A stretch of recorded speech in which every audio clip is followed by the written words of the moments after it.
सध्या एका राजाची हवा आहे.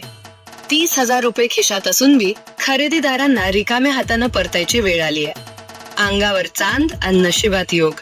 काय हाय या राजाचा नाद, पहा या रिपोर्ट मध्ये. हा पहा, टाकळी काजीचा डॅशिंग राजा. गडद काळा रंग आणि अंगावर लख्ख चमकणारी पांढऱ्या चंद्राची कोर. मालक अभिजित बेरड यांच्या या गावरान पठ्ठ्यानं सध्या भल्या भल्यांना घाम फोडलाय. अवघ्या 14 महिन्यांचा हा राजा सध्या भलताच भाव खातोय. 2 दाती राजाचं वजन भरलंय, तब्बल 38 किलो.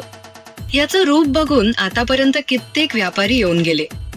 30,000 रुपयांची रोकड समोर ठेवली, पण मालक अभिजित भाऊ म्हणतात, राजाची किंमत पैशात नाही, त्याच्या रुबाबात आहे. त्यामुळं 30,000 देऊन बी कोणाचं काय चालेना. ज्याला कोणाला या राजाचा नाद करायचाय किंवा सौदा करायचाय त्यानं थेट डायल करा 8888 271 877. आता 30,000 नाकारणारा हा चांद असलेला राजा ईदच्या बाजारात लाखाच्या घरात जाणार का, याकडे सर्वांच्या नजरा लागल्यात. Bureau report, Satyajit, Maharashtra, Ahilyanagar.